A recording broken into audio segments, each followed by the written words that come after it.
Bom, pessoal, bem-vindos ao componente curricular Tópicos Especiais em Sociedade e Cultura Brasileira, que nós chamaríamos simplesmente de Sociedade e Cultura Brasileira ou Cultura e Sociedade Brasileira para facilitar a nossa vida. Bom, esse é um componente do quadrimestre 2020.3, que está sendo lecionado em 2021 em função da pandemia do Covid-19. Né? É um vídeo introdutório que eu vou explicar basicamente como é que vai funcionar a nossa dinâmica de trabalho. Primeira coisa que eu queria explicar é que causou eu imagino que tenha causado algum transtorno no quadrimestre anterior. Esse componente é um componente metapresencial. Né? O que significa metapresencialidade? Bom, metapresencialidade é um conceito que está lá no plano orientador da universidade, desde a sua fundação, que supõe um tipo de atitude dos estudantes de autonomia no ensino. Né? Essa autonomia, por exemplo, faz parte da formação, né, do processo de criação da UFSB. Tanto é que você tem um currículo flexível, você pode fazer escolhas ao longo da sua carreira acadêmica para escolher os conteúdos que você quer estudar. Bom, isso exige também uma certa disposição e uma certa responsabilidade. Quando você escolhe, infelizmente, nós temos a responsabilidade pelas nossas escolhas. Né? Então, por exemplo, não é obrigatório que você curse este componente, né? Você sabe disso, a essa altura do campeonato, estou imaginando que sim, mas que você cumpra uma carga horária em componentes, digamos assim, afins. Né? Então não precisa ser necessariamente esse componente. Então você escolhe estar aqui. Né? O que é ótimo, porque aí nós estaremos num ambiente em que a liberdade está presente. Né? Então as pessoas podem escolher. Bom, isso, como eu disse, envolve algum grau de responsabilidade. O que eu quero dizer com isso? Por exemplo, metapresencialidade não é aula gravada. Né? Aula gravada é apenas um artifício para resolver o problema eventual digamos assim, da pandemia. Né? Não podemos estar presentes numa sala de aula e, portanto, gravamos as aulas ou transmitimos as aulas online, etc. Bom, metapresencialidade não tem nada a ver com isso. Tanto é que vocês vão notar que esse componente ele já tem essa estrutura há mais tempo. Né? Eu já venho trabalhando com esse componente. Né? Os vídeos que nós vamos usar nesse componente estão gravados para um quadrimestre de 2017. Né? Então são vídeos que já estão prontos, talvez estejam lá com a data de 2017, não se preocupem com isso, porque os vídeos no básico estão valendo. Qualquer retificação eu vou ter que atualizar os vídeos, fazer um vídeo adicional, enfim. Mas como é que nós vamos trabalhar então? Por exemplo, horário. Não temos horário. Né? O componente funciona assim. Um vídeo para cada texto, digamos assim. E os textos todos, vocês verão, são capítulos de um mesmo livro que você pode baixar gratuitamente pela internet. Né? Então não tem aquele problema de que os capítulos não têm relação uns com os outros. Nesse caso, os capítulos têm relação, né? E há sempre pelo menos um vídeo relativo a cada capítulo. Então você vai assistir o vídeo, vai ler o texto, sei lá, 20 páginas, 15 páginas, menos até, depende do capítulo, né? Não muito mais do que isso, eventualmente. Assiste um vídeo ou os dois vídeos que são relativos a cada capítulo e nós teremos um grupo no Facebook onde vamos, então, trocar informações. Você vai fazer as suas perguntas, eu vou tentar responder na medida do possível. Quando não for possível responder por escrito, porque às vezes as respostas são muito longas, eu providencio um vídeo adicional para suprir essa lacuna. Né?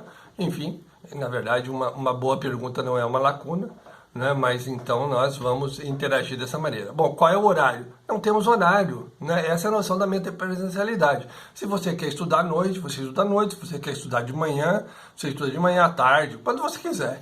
Então você não tem um horário que você é obrigado a ficar na frente do computador, né, para desenvolver as atividades do componente. O componente é totalmente livre nesse sentido. Você faz o seu horário e mais do que isso, né, você faz você tem a disponibilidade do tempo e você faz o seu ritmo de trabalho. Né?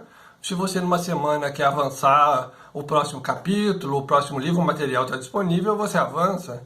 Se numa semana você não pode se dedicar ao componente, na próxima você recupera e se dedica, enfim. né? E isso envolve, obviamente, a ideia de autonomia, né? Bom, como eu disse, a autonomia ela implica num outro papel para o docente, que eu acho que às vezes está sendo mal compreendido, né? Eu fico à disposição dos estudantes para perguntas baseado nessa ideia de autonomia. Por quê? Porque quem não tem dúvidas, né, não tem o que aprender. Você precisa ter dúvidas para que o processo de aprendizagem seja alavancado. É a partir das suas dúvidas que o componente funciona, né? Então, temos o material básico. Um vídeo preparado para este componente. Temos um texto preparado para este componente, né? A partir daí, é preciso que o aluno participe. Como? Lendo o texto, assistindo o vídeo e elaborando suas dúvidas, né? Elaborando suas dúvidas para que o componente possa ser alavancado. A partir das suas dúvidas, nós nos movimentaremos, né? Se você não tem perguntas, eu não tenho nada a acrescentar além do texto e do vídeo, né? Já esclareço também o seguinte, né? O vídeo não é uma versão, digamos, gravada do texto. O vídeo é um complemento ao texto. Às vezes o vídeo é uma leitura paralela ao texto. Então, na verdade, eles são complementares. Então, para você ter uma melhor compreensão do conteúdo, obviamente, a minha sugestão é que você leia o texto e assista o vídeo. Tanto é que estou disponibilizando os dois. Não faria sentido, se o vídeo meramente repetisse o conteúdo do texto, ele seria autônomo, não precisaria do texto, né? Mas, na verdade, não é isso que acontece. Os dois são complementares. Então, eu sugiro os dois. A leitura do texto, né? E a apresentação do vídeo para que você esteja em condições de participar. O que falta, então, que nós decidamos é o seguinte: bom, como é que vai funcionar então? Eu vou postando. Os vídeos estão todos disponíveis no YouTube, então é fácil identificá-los numa sequência numerada. Por exemplo, o vídeo 1 é sobre a introdução do livro. O vídeo 2 sobre o capítulo 1. O vídeo 3 sobre o capítulo 2, e assim sucessivamente. Nós vamos avançar até onde for possível, até onde a turma apresentar rendimento, né, na velocidade que vocês impuserem ao componente. Também não tem um ponto de parada, um objetivo de chegar ao capítulo 10, ao capítulo 9, ao capítulo 15, não tem esse objetivo. Mas nós vamos avançar na medida em que a turma também avançar com a gente, né? Sobre avaliação, né? A avaliação é exclusivamente em função da participação do estudante. Apenas isso. Não haverá uma produção de um texto final, não é necessário isso, né? O componente é muito curto, né? Um quadrimestre é um período muito curto, né? 48 horas, né? Formalmente falando. Claro, pode ser mais se nós nos dedicarmos mais ao componente, pode ser mais, e também pode ser menos. De repente nós vamos, inclusive, avançar numa velocidade menor em termos de conteúdo, não em termos de tempo, né? Vocês vão ver que isso demanda tempo, né? Então a avaliação é exclusivamente pela participação no grupo. Como é que você vai participar? Bom, eu vou criar um grupo no Facebook especialmente para isso. Aí você tem que solicitar amizade para Rony Alexandre Teresa Silveira, Rony Silveira, que sou eu, este que vos fala, seu professor, né? E depois disso eu aceito, e depois disso você solicita a inclusão no grupo, porque nem todo mundo que solicita amizade é aluno deste componente, enfim. Então você precisa ser claro e dizer: olha, por favor, me inclua no grupo de Cultura e Sociedade Brasileira, né, de 2021. Né? E a partir daí você pode começar a participar, né, com as suas perguntas, né? Quero insistir numa coisa.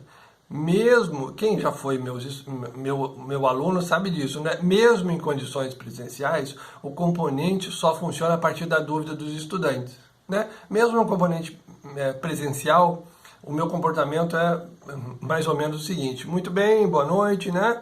Qual é a sua dúvida? Porque se você não tem dúvida, não faz sentido continuar falando, né?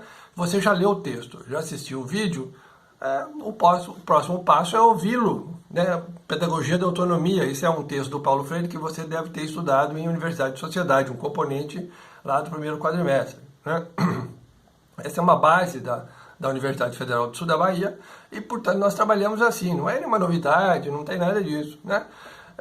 Agora, você precisa assumir a responsabilidade de conduzir esse processo, né? A responsabilidade é toda sua, né? Você dá o pontapé inicial, e a partir daí eu vou lhe auxiliando à medida na medida das minhas limitações, né? Enfim, se for necessário novos textos, agregamos novos textos, se for necessário novos vídeos, gravamos novos vídeos. A questão básica é o seguinte, pessoal, né? É preciso que os estudantes assumam o processo, a condução do processo de aprendizagem. Isso tem a ver com autonomia, né? Não sou eu que conduzo o processo de aprendizagem. Inclusive, isso já aconteceu, né? O aluno lê um capítulo, assiste um vídeo e ele tem uma pergunta que leva o componente numa outra direção. Ele tangencia o conteúdo que foi preparado, mas é uma direção viável e, portanto, nós seguimos essa direção. Bom, aí talvez tenhamos que produzir textos adicionais para isso ou vídeos adicionais na medida da necessidade dos estudantes. Para que essas novas necessidades, né, apareçam, para que esse percurso formativo faça sentido para você, é preciso que você participe, que você tome a condução do processo, né, que você leve a sério as suas próprias dúvidas, né, porque você está habilitado para ter dúvidas de acordo com o conteúdo, né? Você está emocionalmente e cognitivamente preparado para compreender o material e aí, mas isso é de 2017, nós estamos em 2021, a situação é outra, o que aconteceu? Isso, o livro explica isso que está acontecendo agora? Não explica, então estava errado lá. Então nós precisamos dialogar com o texto, com os vídeos, é para isso o material. O material é um material de referência para começarmos um processo efetivamente de análise e discussão da sociedade e da cultura brasileira, né? Que vive um momento, digamos, de passagem, vive um momento especialmente, digamos assim, saliente, né, em que algumas das suas características estão especialmente visíveis, né?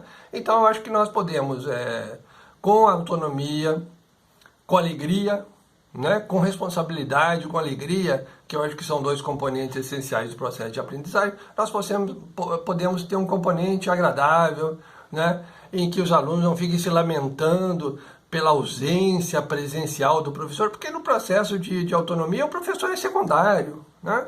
O professor, pessoal, o papel do professor é ser uma muleta temporária que será abandonado assim que você caminhar com as suas próprias pernas, né? Então, o meu recado, né, a minha mensagem é: se liberte das muletas o quanto antes, caminhe com as suas próprias pernas, né? Então, eu sou uma muleta disponível por um certo tempo, depois não serei mais, ok? Então, vamos aproveitar com alegria o componente, vamos, né, discutir a sociedade brasileira, a cultura brasileira, onde nós vivemos, em que nós nascemos. Isso é extremamente importante, porque é o nosso local, o nosso ambiente. Então, reconhecer bem o nosso ambiente, saber ler o nosso ambiente onde nós estamos é importante até para a gente se posicionar existencialmente e dar um sentido para a nossa vida dentro desse contexto que tem as suas limitações, tem as suas características e acaba nos impondo o enfrentamento de alguns valores. Para uma direção, para outra, concordando, discordando, nos exige posicionamento. Então, é interessante que a gente se posicione com relação a isso, ok? Bem-vindos e desejo a todos o melhor aproveitamento possível, ok? Estou disponível.